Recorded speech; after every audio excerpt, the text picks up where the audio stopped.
Good morning, everybody. Welcome to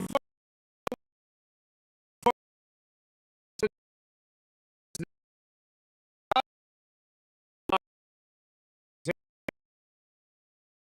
studio. It's actually like 6:05 today. Me scusi, a little technical difficulty before the show. Maybe the computers just can't handle the Harden and Embiid and Maxey era of the Philadelphia 76ers. I am smitten. I am in deep smit. I love using that term when I'm overly enthusiastic, just enthused in general about the 76ers team. It is incredible what we've been able to sample with the James Harden now 76ers. And yes, this is still very much Joel Embiid's team, and Tyrese Maxey's doing a hell of a job, but this era that's going to be the cornerstone with Embiid and Harden and Maxey, yes, is just phenomenal. It could not have gone better.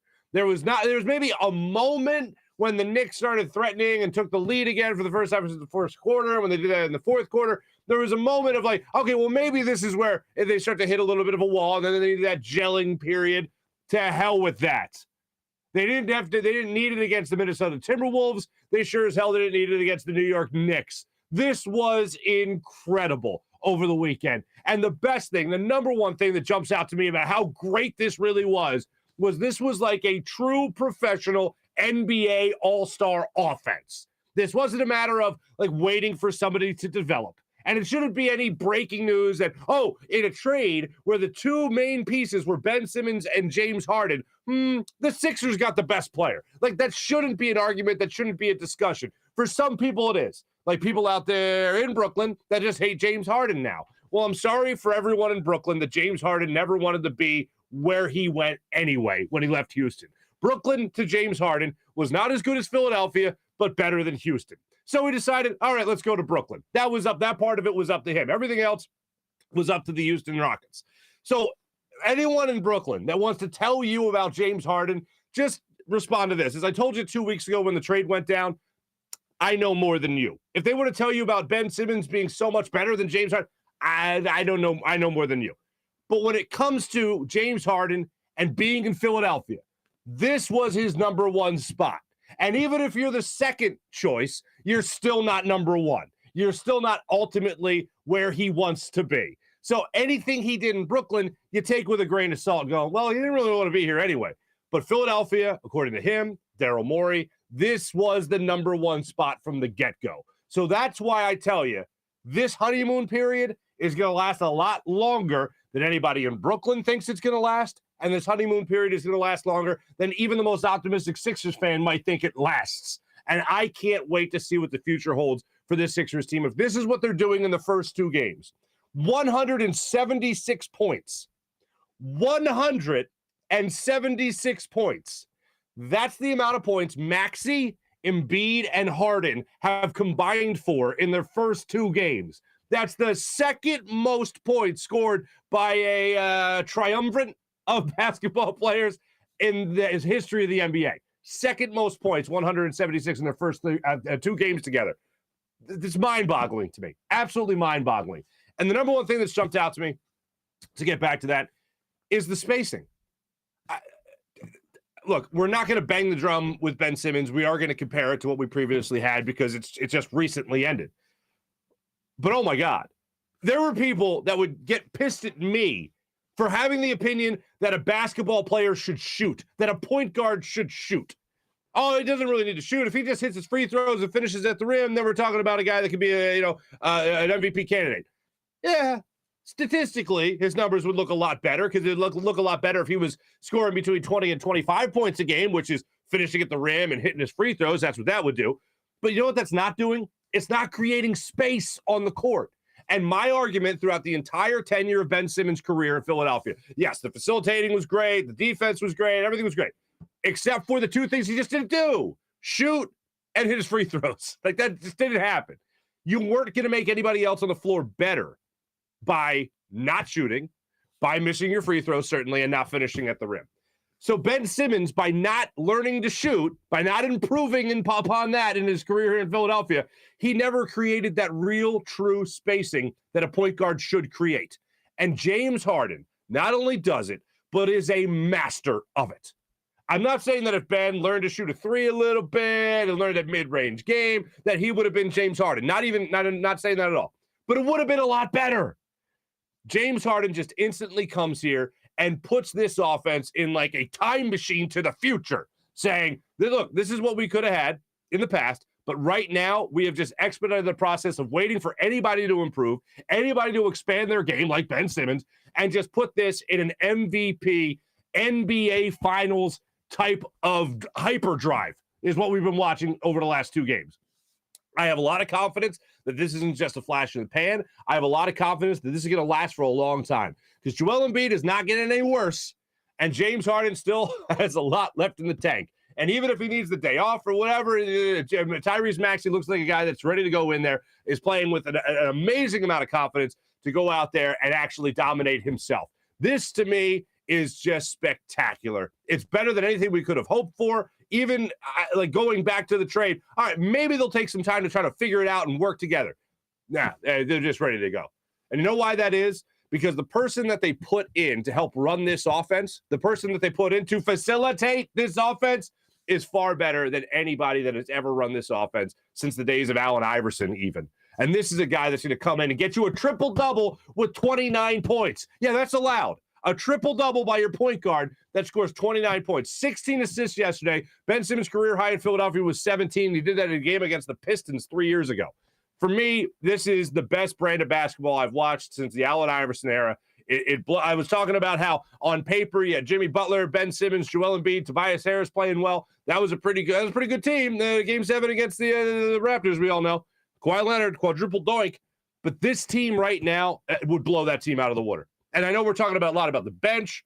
Bench is pretty good. Bench is still pretty good. If you're even having a discussion about taking a member of your starting 5 out and then taking a member of your bench, Danny Green, and putting him in the starting 5, that's still a pretty good bench. If you're having it that close where you're having an argument about it, and for me it's not. It's Matisse Thybulle all the way. But if you're having a discussion about, should this guy be on the bench or the start? Then he's a pretty damn good bench player like Danny Green. The guy that needs to obviously up his game and deliver when called upon is Tobias Harris in all of this because he has been the guy that's been invisible. And in the first game, you saw him hit a couple threes. I think he had 2 threes in that game. You saw him go into the basket. This game against the Knicks, he was a negative. And I'm not even talking about plus minus in the traditional sense. I'm talking about he got called for a technical foul and he was missing his threes. He wasn't finishing at the rim. It was an awful game, essentially, from Tobias Harris.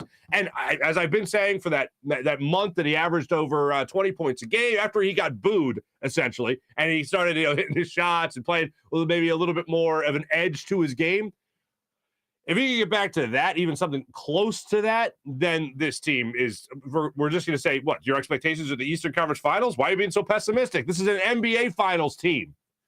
If he can improve upon that, then, yeah, we're talking about the NBA Finals, no doubt. But even as we sit here on this Monday, you look at this team and you look at a team that could absolutely make it to the NBA Finals. And that right now seems to be the bar that's approaching most people's expectations as this season goes on. So I, for one, am beyond impressed with what I saw. I sit on the edge of my seat, on the edge of my sofa, and I watch these Sixers games and I bask in it. And I say to myself, thank you, Daryl Morey. Thank you. And thank you, James Harden, for wanting to come to Philadelphia, wanting to play with Joel Embiid, wanting to give your tutelage to Tyrese Maxey, and also holding other guys accountable. Because there was a couple of different instances where I saw him on the court with Furkan Korkmaz as well as Danny Green. And I would see something and I go, that doesn't look right. I don't like that. And one of the instances, I believe, was in the first quarter with James Harden and Furkan Korkmaz. And Furkan Korkmaz, instead of stepping up to the three-point line, took like a 35-foot three for no reason whatsoever. And I'm going, what? There was time on the shot clock. Why did he rush that shot from so deep? And James Harden, to his credit, turned right around and looked at the Furkan Korkmaz and went, what was that? What are you doing? That's what it looked like. And then later in the second quarter, I believe it was, Danny Green and James Harden seemed to have a little disagreement, and Danny Green passed the ball to Tobias Harris, who was streaking up the court after a made shot. And I was like, why aren't you giving the ball to James Harden? And James Harden looks around at Danny Green and goes, dude, why aren't you giving me the ball? I'm the point guard. I'm supposed to bring the ball up here. You're going to let Tobias Harris run the – hey, this ain't the old days, man. This isn't where you were looking to develop a point guard and let Tobias Harris run the offense for you. That's my ball. That you give that to me. And I'm thinking, this guy could be on his way to 16 assists. You might want to give him the basketball and run the offense. It seems to work pretty damn well with him running the offense. So there were a number of things that I just absolutely loved about this. But the number one thing for me, it's the pace of play and it's the spacing. The spacing is off the charts incredible. I saw our friend Kyle Neubeck tweeted out during the game in Minnesota against the Timberwolves that he said, I'm going to sound insane right now that this team, they're like shocked that they're so wide open with James Harden on the floor. That's the point of a point guard. And that's what I've been trying to tell people throughout the entire tenure of Ben Simmons being here in Philadelphia. He needs to shoot to create the spacing on the floor. That's what needs to happen for this team to have their ultimate success. No, he doesn't need to be Steph Curry. No, he doesn't need to shoot that consistent, 15 to 20-foot jump shot, 8 times a game or whatever. No. He just needs to have that in his arsenal. I'm asking for him to be Giannis in the shooting aspect, and that's it. Because defensively speaking, he's pretty damn good. Facilitating, pretty damn good.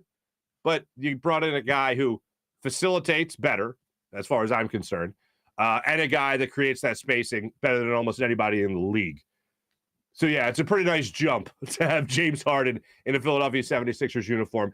And the offense has done nothing but exceed expectations in their first 2 games. The first 2 games together. It's just been around. And the guy that fits in so perfectly that I was a little worried to see how he was going to fit in, Tyrese Maxey. He has been incredible through these first 2 games. He has found his place, and not only has he found his place, James Harden's there encouraging that place for him in the NBA. And the shot yesterday where you had him at the foul line extended, man was on him, seconds are ticking off the clock, shot clock violations just about to happen, and you have Joel Embiid standing at the top of the key, open, waiting for the ball.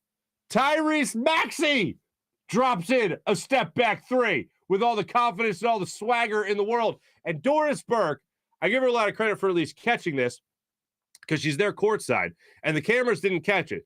But she said the look on Joel Embiid's face when Tyrese Maxey hit that three-pointer was astonishment. He was just, great jubilation came upon JoJo's face at the fact Tyrese Maxey was willing to step up and hit that 3 for the Sixers team. They're going to be a force to be reckoned with. And if you're not an NBA fan, if you're not a 76ers fan, I know the Suns are the best team in the NBA. They lost last night, but whatever.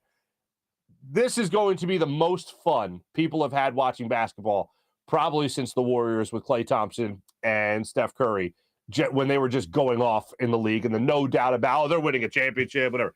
This is going to be the most fun team in the NBA to watch since the Splash Brothers broke out onto the scene. And I know a lot of people might look at it and go, oh, the free throw shooting. Joel Embiid set a career high for free throws yesterday. Oh, Joel Embiid goes to the line so much. Okay, they go to the line, they get fouled. That's fine. But everything else is pure bliss and pure excitement. This is the way basketball is supposed to be played. This is what we were waiting Ben Simmons to develop into for all those years. And if you would have had, and this is one of the points, Brodes joins us today, by the way. Hunter Brody joins us. We're going to have a fan reaction, our first ever fan reaction in a second here. Tell you how that comes about. But this whole thing with James Harden is exactly what we were waiting so for. And just think about this for a second. If you had Ben Simmons progress at the level and be on the projection that Joel Embiid was on, or even Tyrese Maxey for the last 2 years, if you had Ben Simmons on that same kind of trajectory, right, we would have watched this offense a year ago. We would have watched the pace of play, the ability to shoot from the outside, the spacing. We would have seen all of that at least a year ago if Ben Simmons was improving like Joel Embiid. The goal was to get to this right now, where they're at, where the Sixers are at right now. The goal was to get to where they're at right now a year or 2 ago with Ben Simmons improving. He didn't improve. Sixers had to make a trade, and now they're legit contenders for not just the NBA Finals, not just the Eastern Conference Finals, not just the NBA Finals, but for a champion, for providing a parade in Philadelphia. I mean, I think I speak for everyone. This is the most excited you've been. If you're old enough for Allen Iverson, since the Allen Iverson days. But even the difference between this team and that team, I think this team can legit win an NBA title. with Shaq and Kobe out there and Robert. Oh my God, Robert Horry hitting threes and all. Oh God, nightmares. And the Rick Fox Lakers, right? Remember all the that was the team that just wasn't getting beat. And I never thought anybody in the NBA was beating that team. This team has a chance to win a title. This team has a chance to win a title. And for me, I am just beside myself with joy watching these Sixers games because this is basketball. This is the way basketball is supposed to be. Fast pace, get fouled, go to the line, have the ability to hit threes, have your big man patrolling the floor. The play that I know everyone got excited about 3 minutes into this game. Well, let's see. The first 11 points of the Sixers, the first 11 Sixers points against the Knicks were scored by either James Harden or Joel Embiid. That's amazing.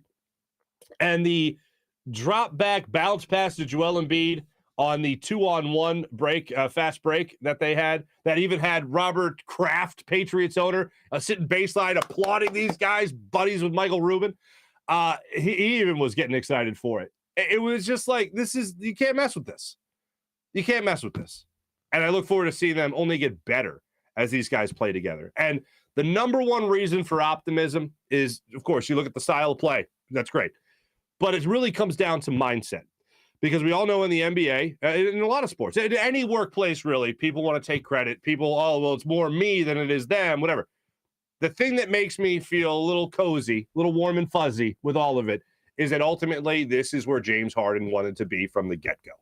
And if this is where James Harden wanted to be from the get-go, then a lot of other guys are going to have a lot of leeway. Yeah, I wanted to be here because I knew Joel could be this good. I wanted to be here because I knew Tyrese Maxey could improve. I wanted to be here because I trust the guys in the front office to do what they need to do to make this team better. And I'll just say this. If James Harden, if the reports are true that James Harden is not opting in because he wants to take less money to give more flexibility with the cap to the Sixers next year, if he's sacrificing money, then how hard are the people going to cry from Brooklyn or Houston or whoever wants to badmouth James Harden? Oh, he's not a team player. This guy's a me first guy. He's so soft. If he takes less money, I think Nets fans, their heads are just going to explode. If they're not crying, their heads are going to explode. It's going to be one or the other. It's going to be amazing. And I think that's the way the Sixers team is headed. Not just to threaten for an NBA championship, but also James Harden trying to say, all right, well, you know what? Let's take some money from me and let's see how we can spread this around to make sure we get exactly what we need in Philadelphia to help us win a title if they don't win that title this year. Unbelievable. I am seeing the chat absolutely explode. That's great. Looking forward to seeing what all you guys have to say. I do want to mention this. So Ben Simmons has back tightness, and it doesn't look like he's going to play March 10th. Okay.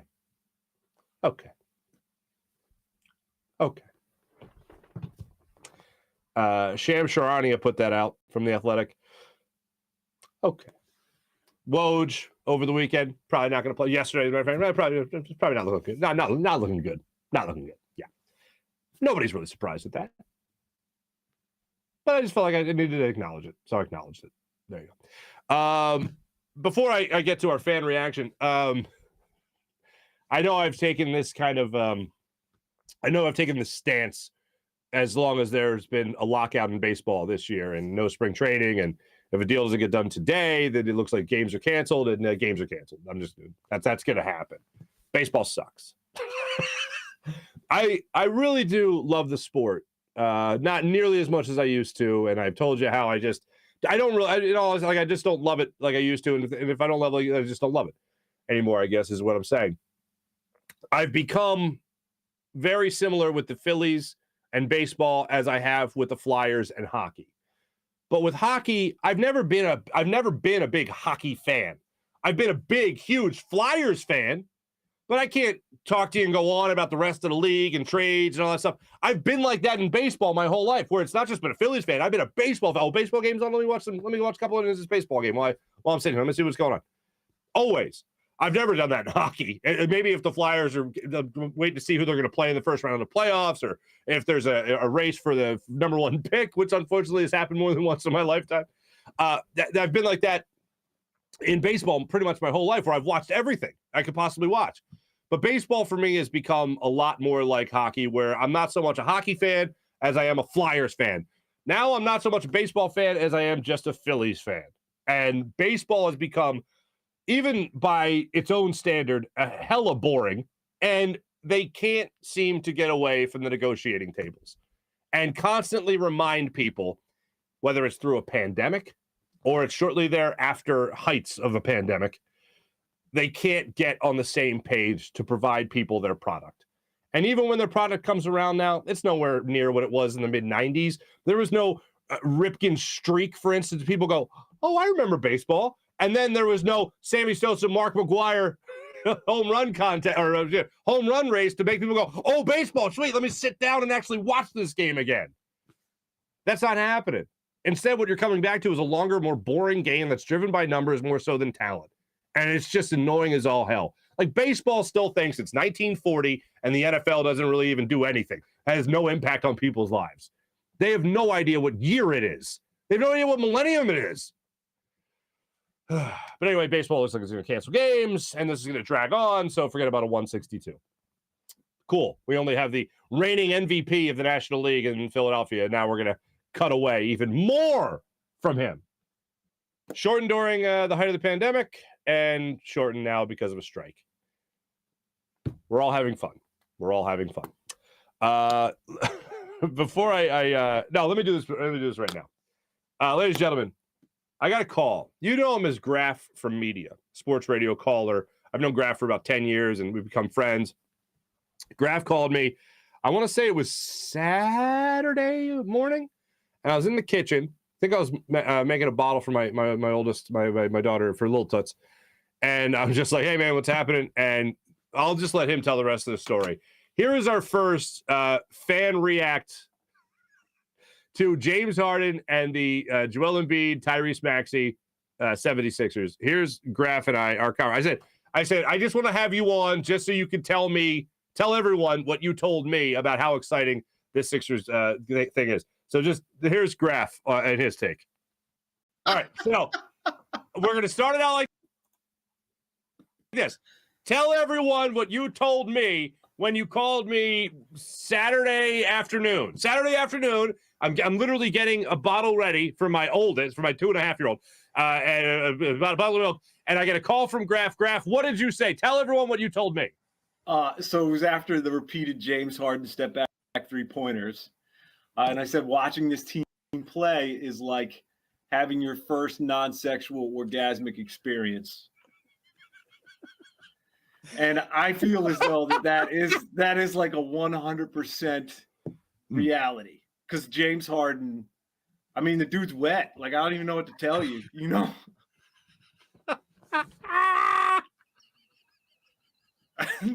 Literally, although it's just nice to catch up with you, literally the reason I wanted you, like, I was like, we don't get a lot of, like, we get the chat check, and we do the chat check, and I love going back with everybody. But this is something we're going to start, Graf, and you're the first. We're going to start just inviting people that just say random stuff to me, whether it's on any social media platform. And I'll be like, you know what? I need to hear this from you. I need to hear more from you. And I'll just send them a link. They'll jump in the show, and I'll just pre-record it. So that way nobody says nothing naughty. And then I put it out there on the old interweb, and we have more fan interaction because that's fun. I think fan interaction is definitely fun. Right? All right, let me ask you Keep it clean. Now, let me ask you this. So, like, I don't want anybody to just, like, appear in the camera, and then all of a sudden there's, like, anyway. Right. So there's nudity. So anyway, here's what I want to ask you. Is this is the most excited you've been about a Philadelphia sports team since when? Oh, well, I mean, obviously the Philadelphia Eagles winning the Super Bowl, right? That was fun. That's a great measuring stick, sure. Yeah, I think it's kind of difficult because in my lifetime, I don't think there's a duo like Joel Embiid and James Harden that I've seen that I can compare it to. Mm-hmm. That's a conversation that, older guys, older than us, right, who were graced to see, Doc and Moses play together. I wasn't given that opportunity, right? And I got to see McNabb and T.O. I don't know. I guess the T.O. situation, he was a little loose, like a little loose in the head, doing push-ups in the gym. Like, I'm not the biggest fan of that, right? Okay. I'm a huge fan of like hitting up Delilah's, dropping 10K and then dropping 30. That's my thing, right? Like you keep it simple, you keep it private, you do your thing, and you get it going. Okay, very nice. There you go. So what's your overall expectation for this team now? What are you looking forward to? I think they make it to the Eastern Conference Finals. Right? Eastern Conference Finals, okay. Yeah, I think it's crazy if your expectation immediately when James Harden gets here is that they're winning a championship. Mm-hmm. Their bench is a little tight. I'm tired of seeing Furkan Korkmaz on the floor. The minivan, like, I love the nickname, but you play professional basketball. I'd rather have George Niang than Furkan Korkmaz out. Agreed. I agree with you. God. Yeah, Georges is good because he's not afraid to pull the trigger. I think Doc the other night said that he's like the perfect pairing for James Harden. Like he's a James Harden guy because he'll pull the trigger or he'll drag, he'll hit the lane as quick as he can because, somebody's drawing a double team. But Furk is killing me. Furk is freaky Furky from Turkey. All right, well, let the record show when people say how good are the Sixers, everyone that listens to this show or you graph, orgasmic good. How good are they? Orgasmic. I mean, and if anyone needs an example, Marc, tell them to look at Twitter. I was just gonna say, you were telling me to scroll Twitter and look at all the orgasm gifs that are out there. 100%. Yeah, you had the Gundam, firing out the lightsaber. You had Will Ferrell in Anchorman, standing there talking about being aroused. It's the pattern in my pants. It was wonderful. Wonderful. I feel it in my loins.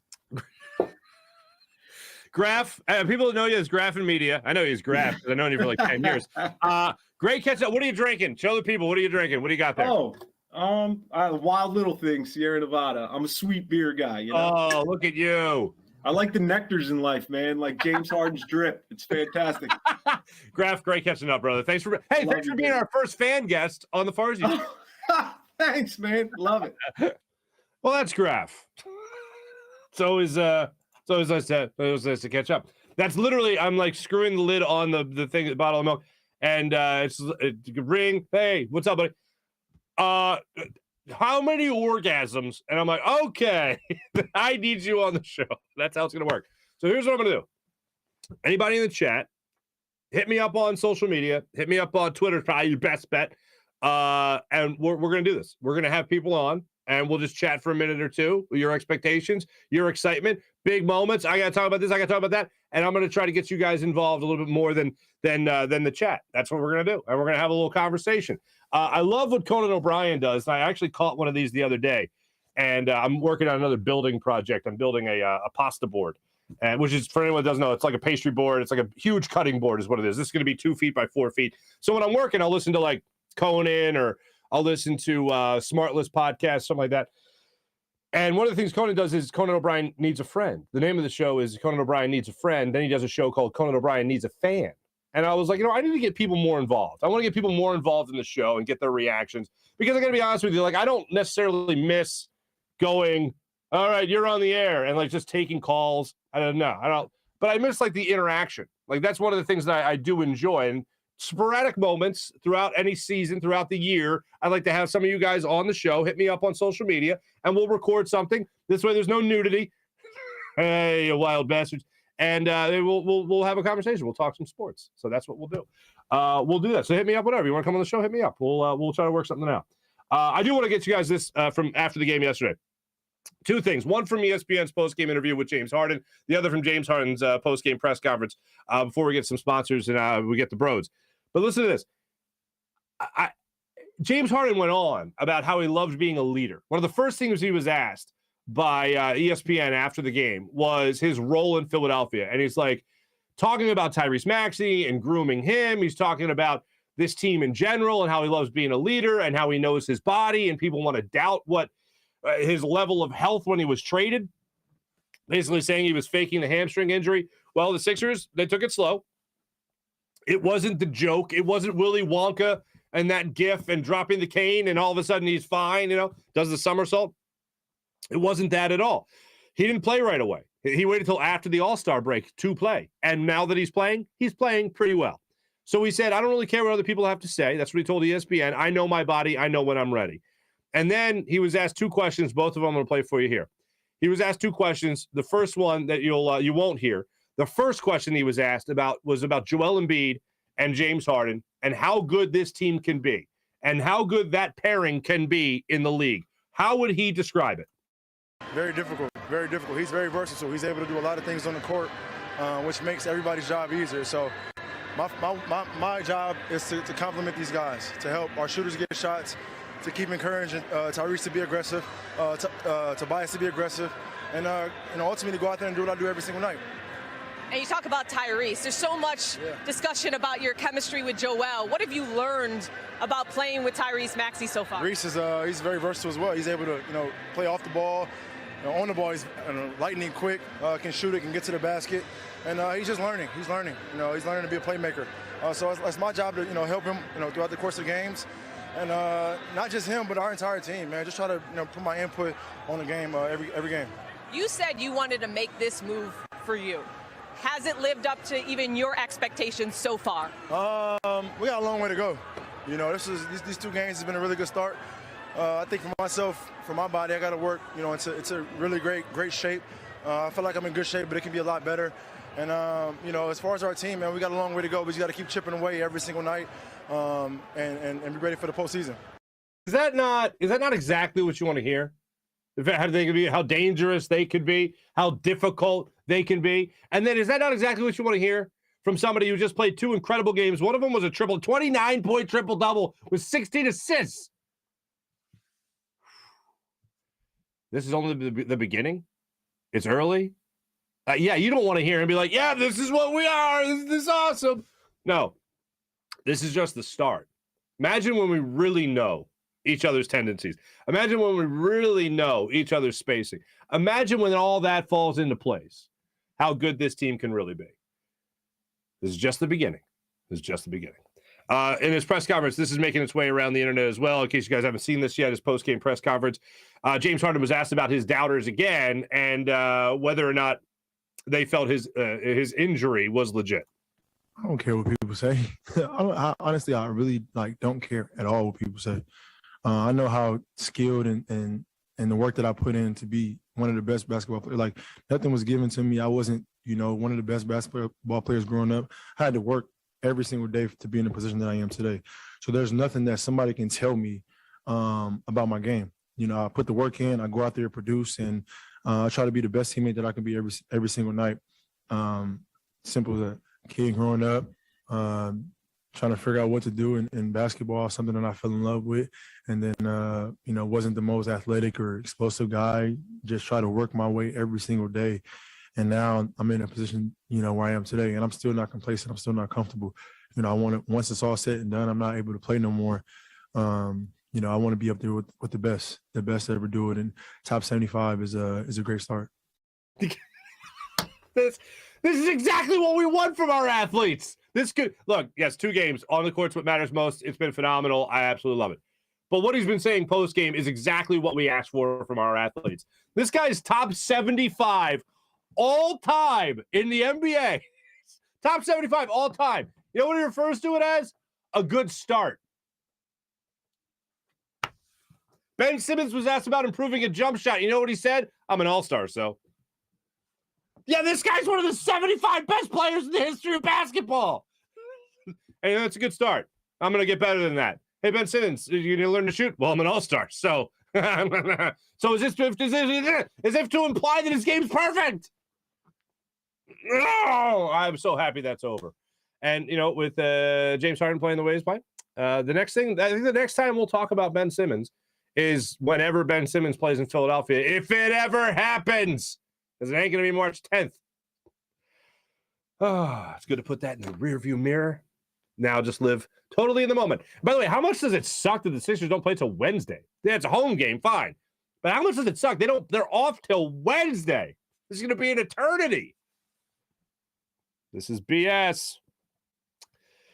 It's not BS. Before we get to our good friend Brodes, it's not BS. My man Mike Seibert.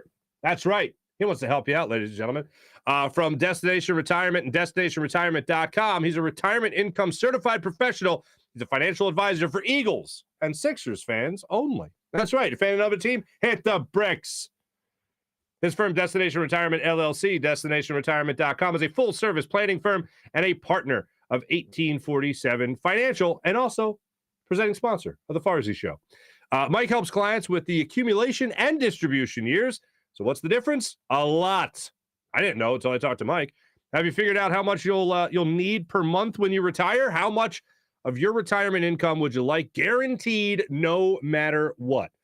If you do want to protect any assets from downside market risk, Mike Seibert is the man to see about getting a written plan for your retirement. If you have questions, you need answers, you have assets over $250,000 or more, Mike will create a written plan to help offset your retirement expenses free of charge using software from Retirement Analyzer. Mike usually charges $1,999 for this service. Your plan right now is intact with Mike. Get to Mike. He can help you out. Your plan will show just how much you can and how much he can offset your retirement expenses, what to do in a volatile market, and help minimize taxes. With over 30 years of experience, Mike is committed to helping Eagles and Sixers fans get to and through retirement. You can reach Mike at 484-275-6035. That's 484-275-6035. Or visit destinationretirement.com. That's destinationretirement.com. Click on Find Out at the top of the page and fill out the questionnaire to see how prepared you are for retirement. To sign up for this newsletter as well, you can do that at destinationretirement.com. He can get back to you and talk to you about how he can help. And as always, go Birds and play the song. Let's talk about Steven Singer. Steven Singer, Jewelers, the other corner of 8th and Walnut, right on Jewelers Row. For over 40 years, Steven Singer has been in the love business in Philadelphia, helping people get engaged and helping people wow their significant other. Got the perfect gift? How about getting the perfect gift at the perfect price from Steven Singer? That's what he offers. You walk in, you don't have to worry about some kind of discount, some kind of sale, coupon, whatever. No. You walk in, no promo code. You walk in every day, you get the perfect price, which means you walk into another jeweler, odds are they've marked things way up just to mark them way down in front of you, just to make you feel like you're winning something. But guess what? They're still making out on you.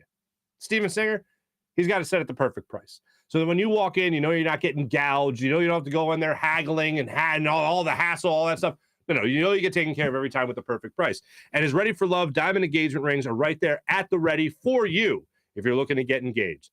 They're spectacular. You can go to IHateStevenSinger.com. That's IHateStevenSinger.com. Always fast and free shipping at IHateStevenSinger.com. Always remember that. You can walk into the other corner of 8th and Walnut and go to IHateStevenSinger.com and peruse all their great inventory. And when you show up, a real jewelry expert will make you feel like family, make you feel comfortable, and walk you through all the beautiful things that you want to see at Steven Singer Jewelers. One place, one price, the perfect price every day. Steven Singer Jewelers. Without further ado, let's get to today's guest, ladies and gentlemen. Good friend of mine. Let's jump on the Rothman Orthopedics guest line and talk to our man, Hunter Brody.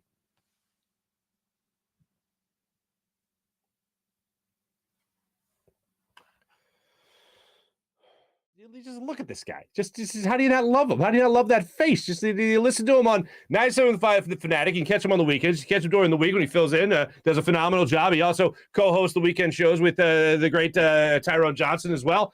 Ladies and gentlemen, you know him, you love him. Hunter Brody, Brodes Media. Brodes, what's up, brother? I thought you were going to bring me in as Abraham Lincoln with what's occurring on my face right now. Since this is a visual pod, I just need to let the people know this isn't by choice, but I am a brown-headed man that decided James Harden's in town. Let me blossom this beautiful beard into something great, and I turn into Honest Abe. So whatever this is, it is, but I'm dedicated, just like Embiid is, to put the team in a great position to win a championship by buying into the beard life. I have to say, you got the flattening thing going on at the bottom of the beard. Are we trying to eventually grow it into like a point, a little more Harden-esque?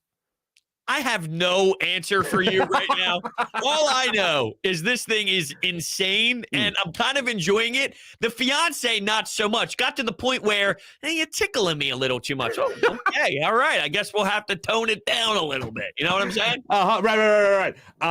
So I will say this. I had like really dark brown hair when I had hair, and now that I have like full-on no hair and a beard, my beard is like jet black compared to my like dark brown hair. My other friend, jet black hair, red beard. I don't know why is that. What's the genetics going on there? I don't even know.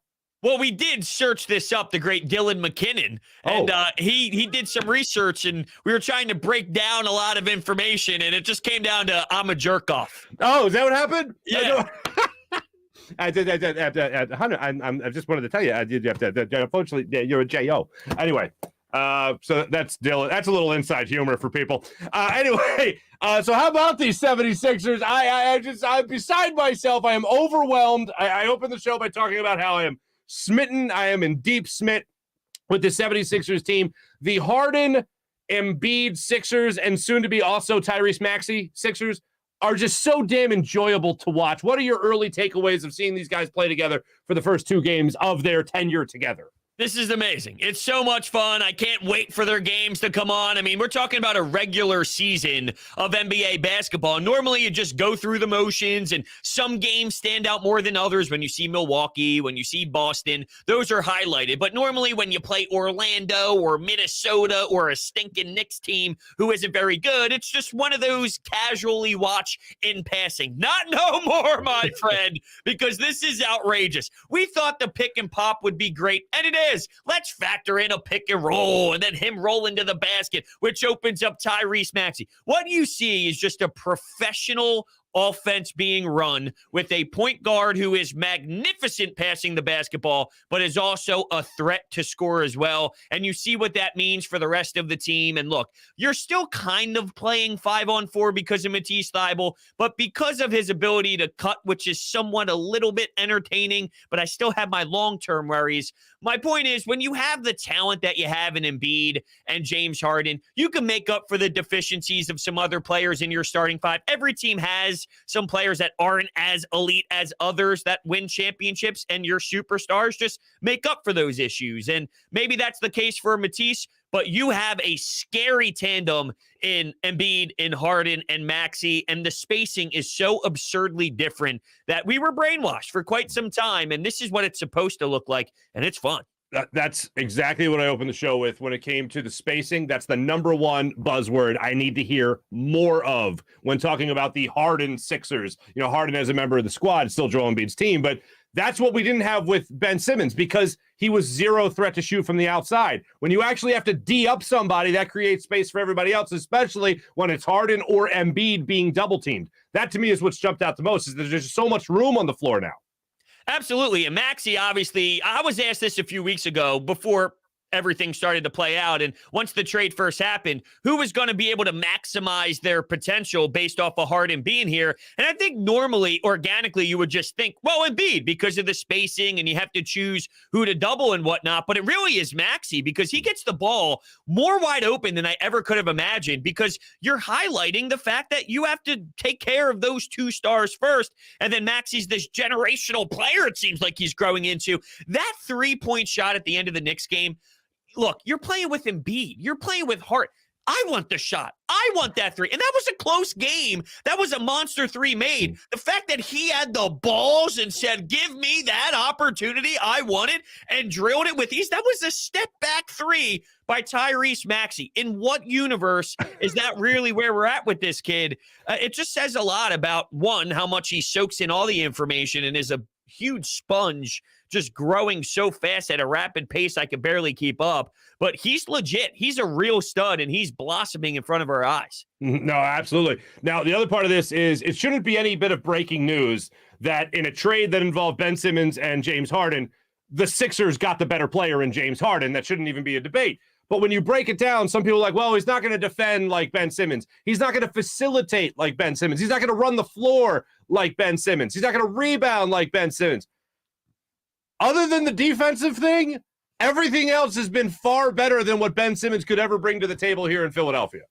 And not only Ben Simmons, but a name that definitely popped off due to the trade stuff was Seth Curry as well, right? Because But here's the thing. It's like, okay, James Harden is replacing Seth Curry. He's better at shooting the ball, at distributing the ball. He's better at defending, which doesn't mean he's a great defender. It means you're better than Seth Curry, which isn't hard to do, but he's a better rebounder. He's better in every single area of the game of basketball than Seth Curry. I don't understand why there was ever a reaction to be upset with moving a player who didn't even want to show up here, a nice starter in Seth, and an Andre Drummond that wasn't going to re-sign at the end of the season anyway. So the compensation was a no-brainer for me if you're Daryl Morey, even with the first-round picks, that whatever it is, what it is. You got James Harden.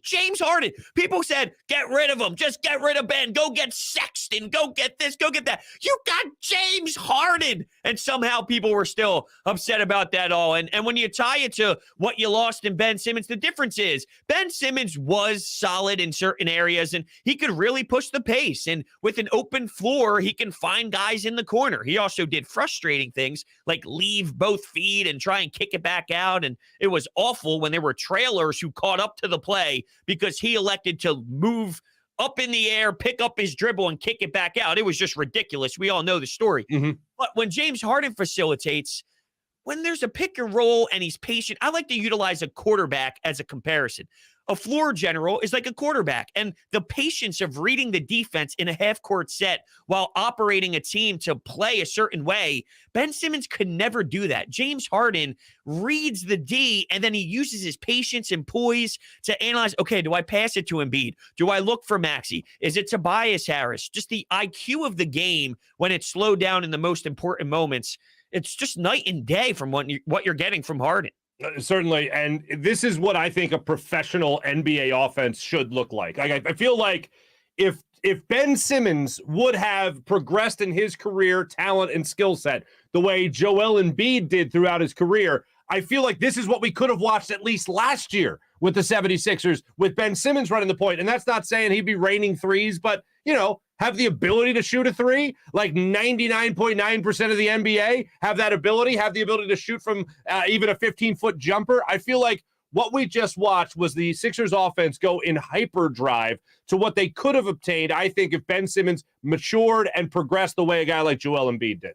And it really puts it in perspective when you see this compared to what you had. And that's why whenever there's, you know, hey, get rid of this Ben Simmons talk, no one cares, he's not here anymore. Where it does matter because you're trying to relate what you're seeing now to Certainly. what some of the deficiencies were in the past. So just like when Wentz was out of town, did you study what he was doing with the Colts and looking at Jalen Hurts and thinking about the difference in this and that? Absolutely. When Brett Brown left and Doc Rivers came in, weren't you thinking about what Doc Rivers did differently than what Brett Brown did? So it makes sense to look at it from that perspective. And I love the way that you labeled it because it's perfect. It's a professional style of offense that relates to playoff basketball. And that's why, I got a couple calls tonight because we're recording this on Sunday night. And I got some calls right after the game. And some of the thoughts was, who cares? It was only the Knicks and only the Timberwolves. I'm going, really? Really? That's where we're at right now? And if you truly feel that way, one, did you want them to lose? And two, it's not about winning or losing these games. It's what does it look like? And does this translate to the most important times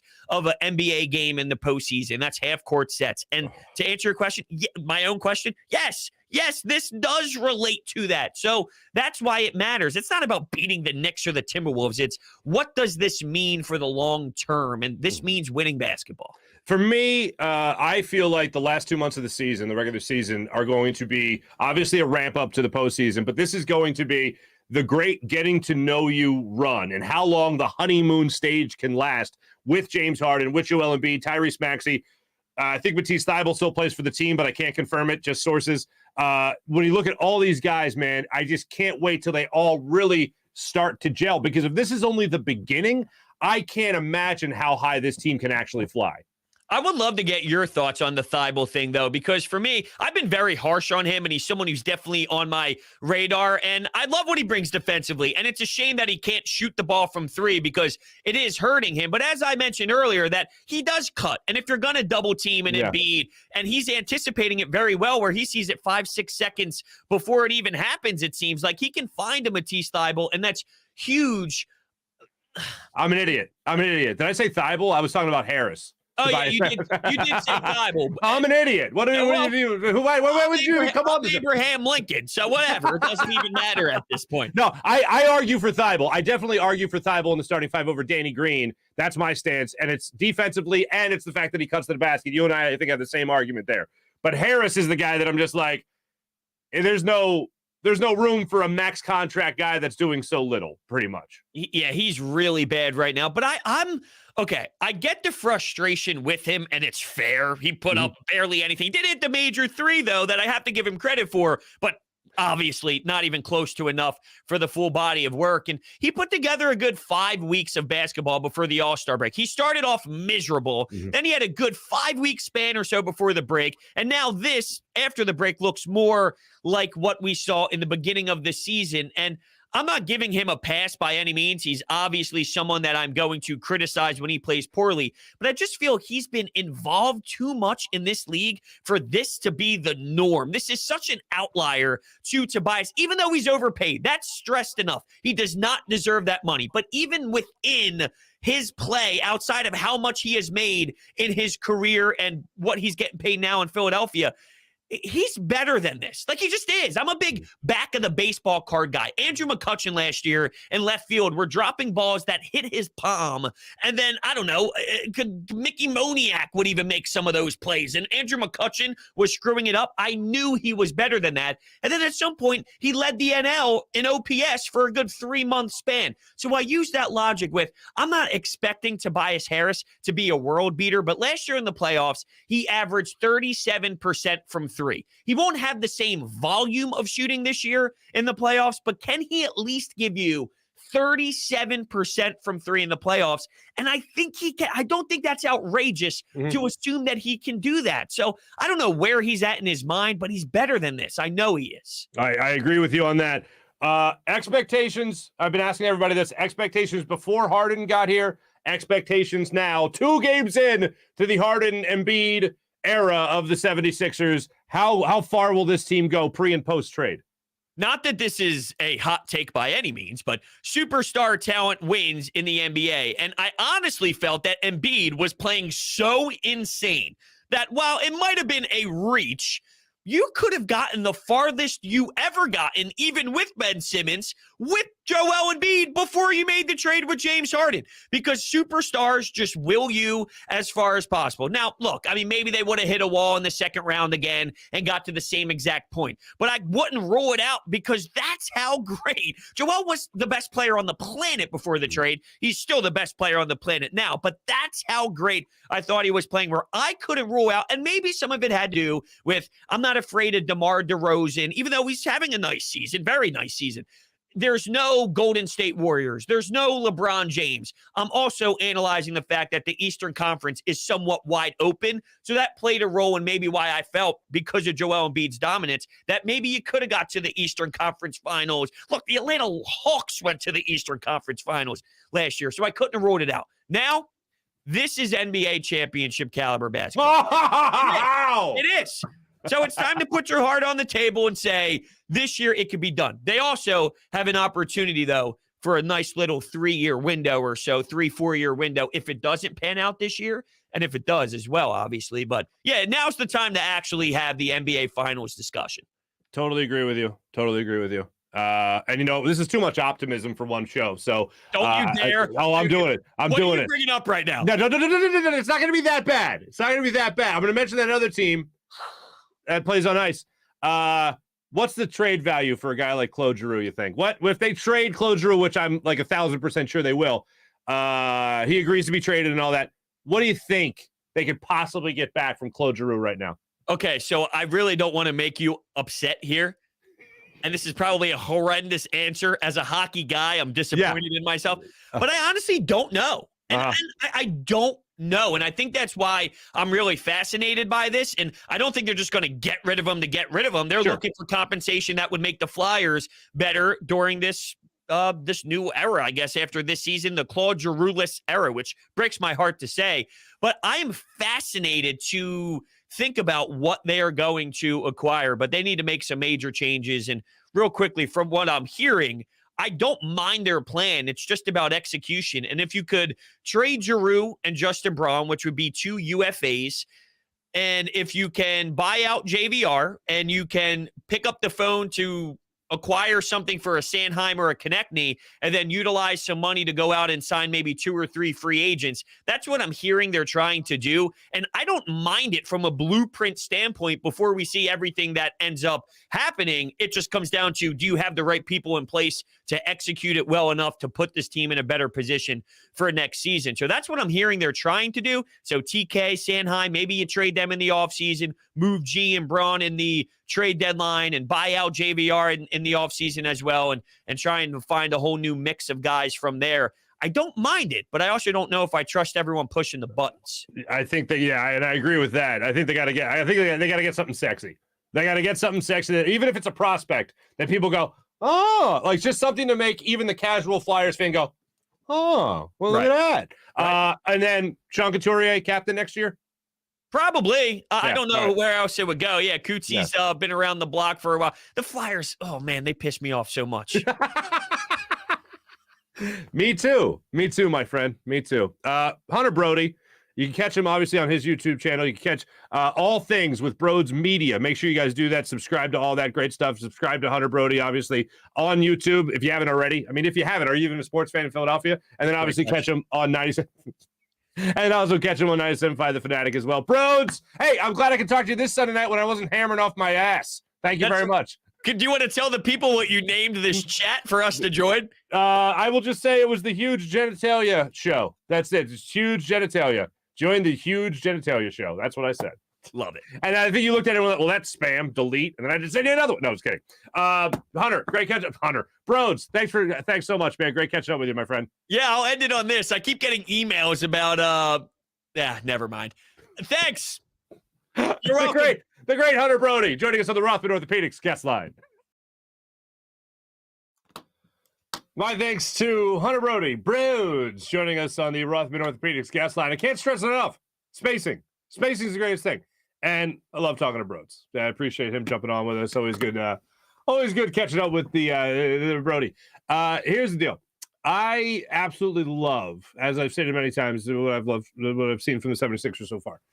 The most encouraging thing is the spacing. The other most encouraging thing is the fact that James Harden wants to be here, and everything in his play has dictated that. And for a guy that wasn't supposed to be a good team player, for a guy that was supposed to be soft, for a guy that was supposed to be a me-first guy, I saw somebody say it in the chat, the ability to set up his teammates is nothing short of miraculous. And for a guy that's a me-first guy, averaging 10 assists a game, that's not a me-first guy. That's a guy doing a hell of a job as your point guard. It really is miraculous. Let me tell you about the great people of Rothman Orthopedics. When you have an orthopedic issue, you need a physician who eats, sleeps, and breathes orthopedics. You need an exceptionally specialized Rothman Orthopedics physician. They not only specialize in orthopedics, but each of their physicians only focuses in on one area of the body, which means you can have the confidence to get past the pain and be what you were. Visit them in one of their 30-plus locations in Pennsylvania and New Jersey, including 4 orthopedic-only urgent cares. I told you guys I was having issues with my neck, shoulder. They hooked me up. They told me what I needed to do. Feel a lot better now. So make sure you guys check out RothmanOrtho.com to learn more. RothmanOrtho.com, the official orthopedic partner of your Phillies, Eagles, and Sixers. How about the amazing people of WinView? Keep on riding that Joel Embiid over, baby. Keep on riding that one. He didn't have a 3 yesterday. I did bet a prop that he would hit a 3. He did not. Thanks. Anyway, it was part of a parlay. But anyway, make sure you're doing all your stuff on the great people with the great people at WinView, because here's the deal. It's not a sports book. It's not daily fantasy. It's a social gaming app where fans can take on other fans. You have that friend, have that family member that think they know everything about sports. Challenge them to a WinView contest and see if they can walk the walk as well as they talk the talk. So make sure you check out WinView. Download it to your phone right now. Win yourself some money for making predictions on the games that you love so much. WinView is where it's at. Download the WinView app to your phone right now and get the games started. Let the games begin with your friends and family, and see who is the most knowledgeable sports fan in your circle. Also, follow all that there is right now with the great people of PHL Sports Nation. That's Philadelphia Sports Nation, enhancing your Philadelphia sports fan experience across all social media and blogs, phlsportsnation.com. Now it's time for everyone's favorite part of the show. Let's get into our chat check. Scrolling, still scrolling. Oh, more. April, I got you first. Morning, everyone. Good morning, April. Kevin, good morning. You beat Kevin. Kevin, good morning. Farzy, good morning, everybody. Good morning, Kevin. T-Bro, what's going on? Literally, you just said that. Holy audio. Oh, was I loud? Turn that down. Sorry. I'm a loud people. April, you know the deal. Sean, good morning. Dan, hello. Dan Schwartz. John Cheesebro, what's up, buddy? April. Joel looks like a kid at Christmas. He is loving it. They are basking in it.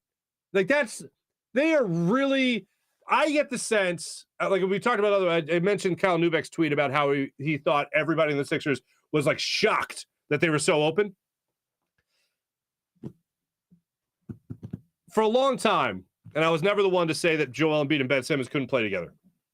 They could play together.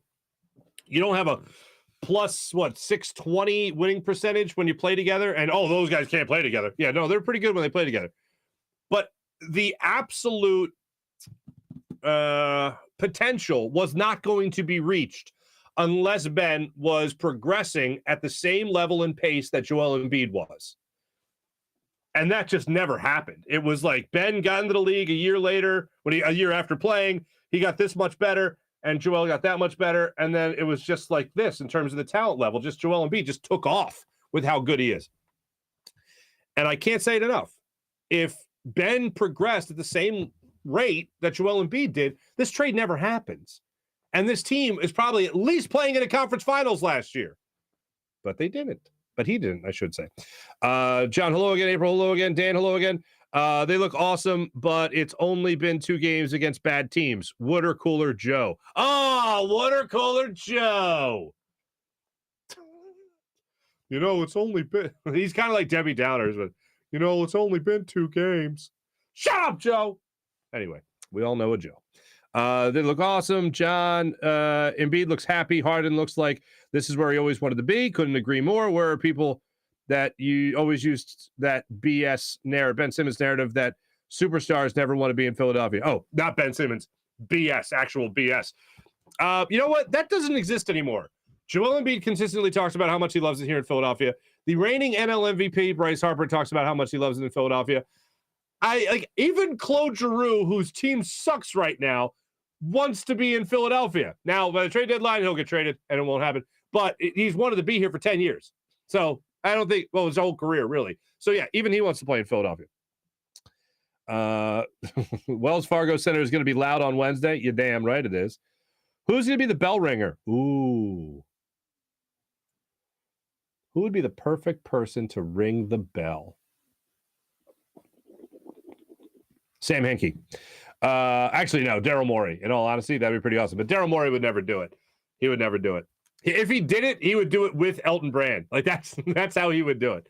CT. Oh, come on with the thumbs, people. It gets me every time, though. Got to say, John. I think you had CT at the last. Oh, come on. She's a lady of class. John, hello again. Phil, what's up, Phil? Brodes Media says hello. What's going on? John Brodes. Damn, Brodes popping in the check out the interview. I see good stuff. Yes, Dan, he is. Phil, hello again. If Ben Simmons would have shown the interest to improve his game, Joel Embiid, or as Joel Embiid or Tyrese Maxey did, there wouldn't have been a need to involve Simmons in trade talks. That's on Bum Jammin' Simmons. I like it. Bum Jammin' Simmons. So accurate. Jim, what's up, Jim? Nice to have you.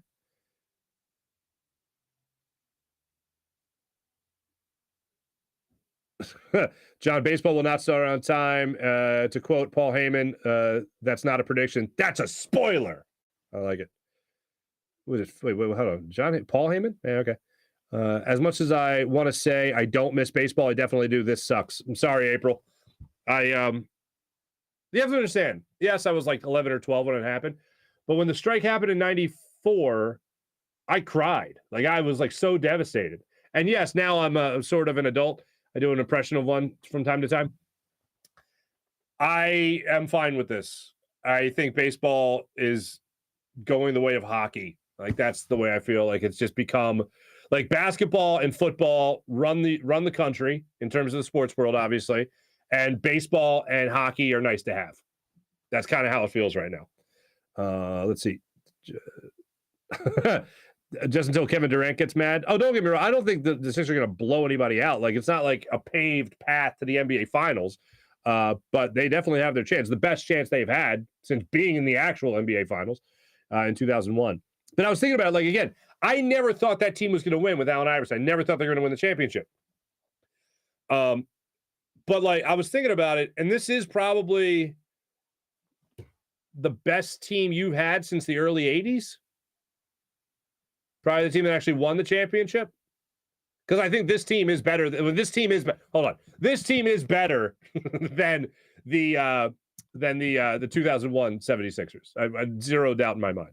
They have a lot more to accomplish. They have a greater potential, and they have a greater chance at actually winning a title. And it pains 17-year-old Marc Farzetta that I said that, but that's the truth. You got to admit it. Got to be real. Howard, what's going on? Oh, you can disagree with what Graf said? Think they could win more? Darian, what's up, buddy? Nice to have you. Larry, how are you? Good morning. Jim, what bench? Okay, the bench is a bit of a concern. It's good that you have that debate, like I said earlier, between Matisse Thybulle and Danny Green. I like George Niang to just come in and shoot threes. Like, dude, don't do anything else. If you put the ball, like George Niang, I'm not comparing him to this guy. I am not comparing George Niang to the name I'm about to mention. But I'm just saying George Niang have this mindset, okay? Klay Thompson. Not comparing the shooting capabilities. But what I'm saying is Klay Thompson never dribbles a basketball.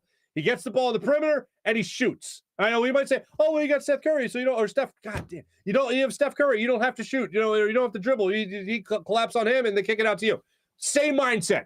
You got James Harden, you got Joel Embiid. If you're on the court with those two, I want you to go to the foul line extended on the perimeter or the corner, and I want you to just stand there like this. Like, remember that scene in Sandlot when Smalls has his hands up in the air and Benny the Jet's like, just keep your hand up in the air, bro. Just keep your hand up in the air. And he's like, okay. And he keeps his hand up and he hits it right to him and he catches it in his mitt. See, if you weren't thinking, if you were just having fun, you would have caught that ball. That's all George Niang needs to do is wait for James Harden to pass it.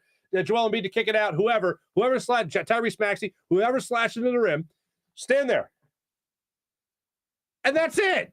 Like your 5th grade basketball photo that stayed on your parents' mantle for a couple years. That's it. That's all you need to do. George Niang. That's it. That's all you need to do. Just hit threes, bro. Did Marc forget to feed his child? What, did an alarm go off? What? Thank you, Phil. Matt, what's up? Good morning. Craig, how you doing? I hope Tobias starts realizing how great it is to play with the beard. Jim, you know what's funny? I thought in the first game he was great. Like, I thought he did exactly what he was supposed to do. This is definitely the big three of this team is without question Embiid, Harden, Maxey, without a doubt. And then you have a Defensive Player of the Year candidate in your starting 5 in Matisse Thybulle. And then you have Tobias Harris, who needs to get it together, man. Get it together. And if he gets it together, that'll be a really good thing. Although I don't think his future is here in Philadelphia. I don't think he's going to be here for much longer. John Cheesebro, if we don't get an extended Farzy show, hey, we're about 10 minutes deep. 10 minutes past 7 a.m. for the live show. But we started like 5 minutes late. So we're about 10 minutes deep right now. It's 7:15 in the morning right now as I say this out loud live. We don't get an extended Farzy show. I somehow hope all of Farzi's NFL broadcasts and only Farzi's NFL broadcasts end up with Mark Sanchez and James Lofton. James Lofton, no thanks. Mark Sanchez, I actually liked. I thought Mark Sanchez was good. Howard Vail, I don't think he cares. Harden, that is. No, he doesn't care about what people say about him. And I love that. I really love that. It's like if somebody says something to you, and you react. Like, let's just say this, for instance. Juwan Howard last week and the fight he got in with that guy guard, right? If somebody says something to you and your reaction is to punch them, that person controls you. James Harden is not listening to what other people say and letting it control him. He can't. He just doesn't care. Listen to this. What could you possibly say to James Harden or about James Harden that can motivate him or infuriate him more than the man himself saying the top 75 players in the history of the NBA is a good start for him? It's a good start. think he wants to crack that top 50. What else do we got here? Oh, we got a poll going up here. All right, there we go. Oh, Chutes and Ladders. I don't want to report the poll. I want to move out of the poll. Let's see here. Report the poll on my own show. Play the bleeping song. There you go, John. Ben Simmons is starting to make Richard Simmons look more tough. Very nice, Dan. If I could, would you? What's happening? JC, you are attempting to summon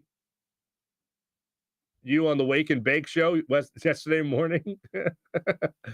Okay. Wait until James Harden hears the Wells Fargo Center Wednesday night. It will be something he never expected. I can't wait for that moment. I know none of us can wait for that moment as well. But yeah, that was awesome. Thank you for reminding me. Philadelphia.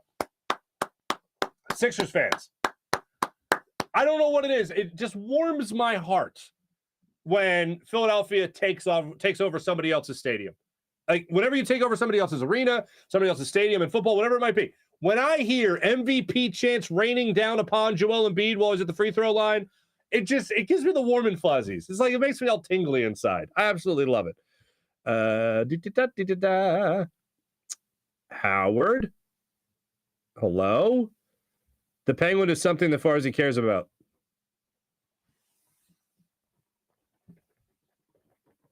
No, not going to do it. All right, I'll get the Penguin. The Christmas Penguin will make an appearance in the summer at some point. Must-see TV. I want Embiid TV. Mullet, very nice.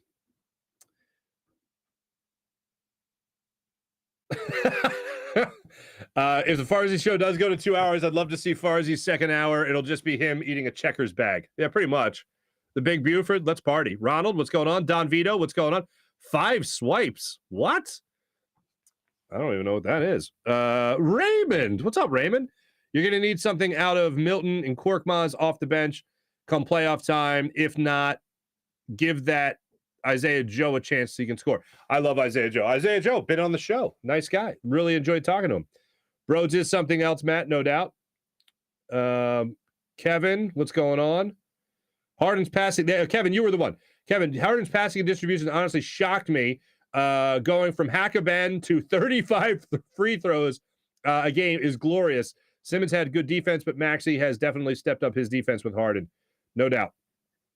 First time I saw him was on Marc's show last year. Oh, Matt, yeah. No, Brodes is awesome. It was great to get him on.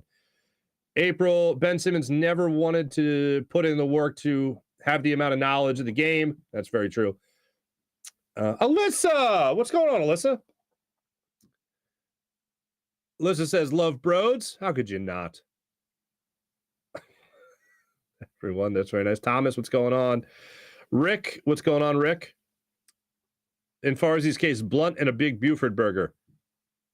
You guys. No,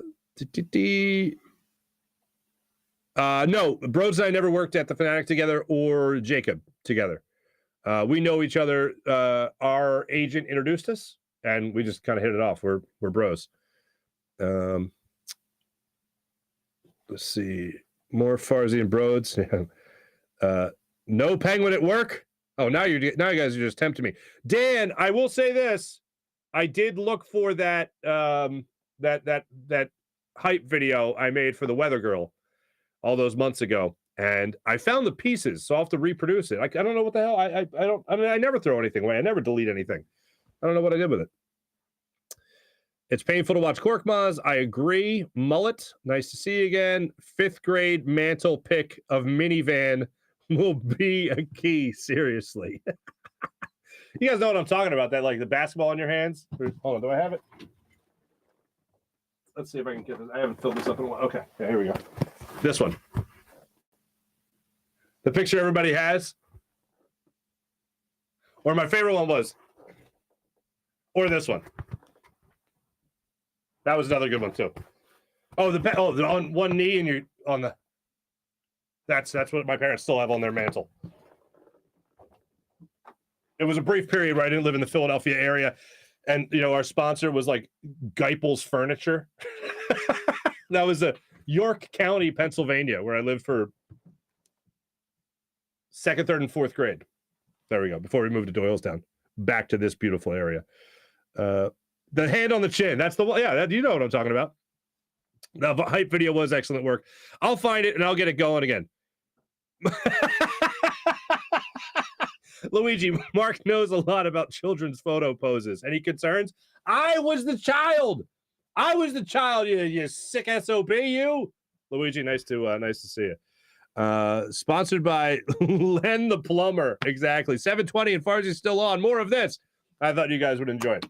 Thanks everybody in the chat check. You guys are awesome. Those high school basketball, so true. Absolutely. You guys know what I'm talking about. Furcom would get bullied in the CYO championship against St. Matt's. Kevin, that is also true. Thanks everybody in the chat. You guys are fantastic. Much appreciated. Thanks for participating in the chat. Let's get into the Morning Rush segment brought to you by Sky Motorcars and SkyMotorcars.com. As I mentioned, the 10-9-8 76ers. They're off till Wednesday, which sucks, and they'll play their first game at home Wednesday with James Harden. That's exciting.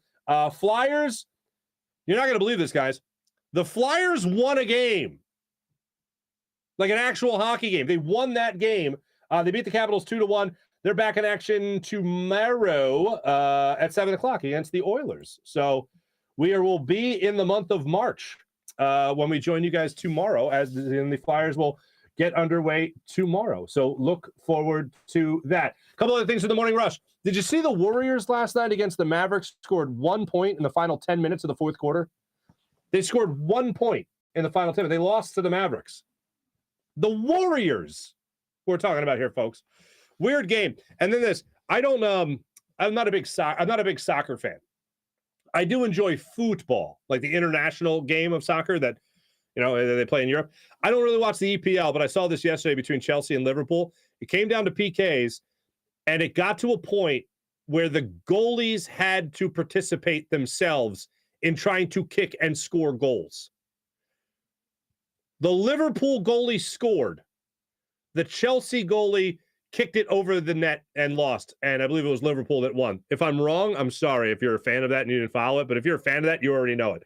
But it was one of the most ridiculous things I've ever seen. And no, I did not watch this entire game. I saw a highlight. I'm not going to be a fraud and be like, oh, yeah, I watched this soccer game, football game overseas.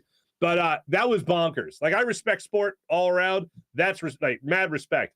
A lot of drama behind that goalie for the Chelsea as well. But pretty wild. Pretty wild. Thanks, everyone. That was our chat check brought to you by Sky Motorcars, SkyMotorcars.com.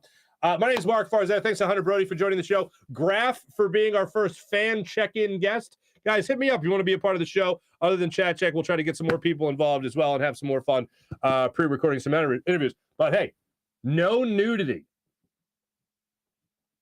Jim Harden produced the program, did a phenomenal job as per usual. This is a Buzz Sports Entertainment production. My name is Marc Farzy for the Farzy Show, presented by Destination Retirement and DestinationRetirement.com.